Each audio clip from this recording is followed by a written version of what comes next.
मेरे पास 50 रुपए थे। मैं बाजार गया सामान लेने के लिए, मैंने 50 में से 20 के खरीदे दाल, रुपए बचे मेरे पास 30।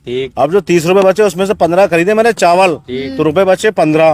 अब जो 15 रुपए बचे उसमें से 9 का खरीदा मैंने तेल, तो रुपए बचे 6। और जो 6 रुपए बचे उसके खरीद लिए मैंने मसाले, रुपए बचे 0।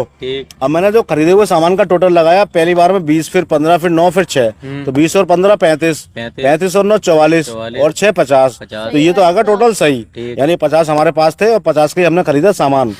लेकिन जो हमारे पास रुपए बचे उसका जब हमने हिसाब लगाया, पहली बार में बचे 30 रुपए, दूसरी बार में बचे 15, तीसरी बार में बचे 6, चौथी बार में 0। जब हमने इनका टोटल लगाया तो ये रुपए आ रहे हैं 30 और 15 45 और 6 51। अब ये 51 क्यों आ रहा है, जबकि यहाँ 50 है तो यहाँ भी 50 आना चाहिए। ये 1 रुपया बढ़ के एक्स्ट्रा क्यों आ रहा है, आप ये हिसाब निकाल के बताओ और 1000 का नगद इनाम पाओ।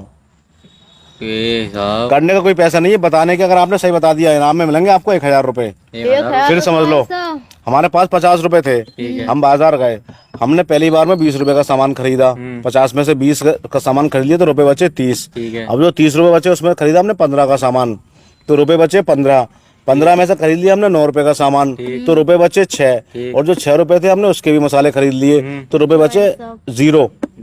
अब जब हमने खरीदे हुए सामान का टोटल लगाया तो ये आ रहा है 50। और जो सामान जो पैसे हम पे बचे पहली बार में, दूसरी बार में, तीसरी बार में, उसका टोटल लगाया 30 और 15 45 और 6 51, तो रुपए आ रहा है 51।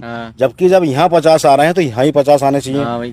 अब आप ये बताओ 1 रुपया कहाँ से बढ़ा, 1 रुपया कहाँ से भाई साहब? इसी बात के 1000 रुपए बताने के तुम्हारी जेब में हुआ बेटा, जेब में हमारे सिर्फ 50 रुपए थे और सब चीज लिखित में। हम जैसे जैसे सामान लेते चले गए हम लिखते चले गए, हमने खरीदा वो सामान भी लिखा और जो पैसे बचे वो भी लिखे। जेब में पड़ा हुआ। बच्चों वाली बात मत करो, आप स्कूल जाते हो, देखो सब पैसे जब लिखित में है तो जेब में पड़ा कहाँ से होगा रुपया।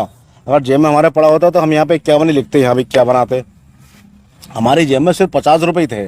50 रुपए? हाँ, अब आप इस पे ध्यान दो, 1 रुपया बढ़ के क्यों आया ये। तुम्हारी जेब में अलग से पड़ा हो तुम्हें पता नहीं? नहीं भैया, जेब में रुपया यही कह रहे हैं भाई साहब। यही कह रहे हो?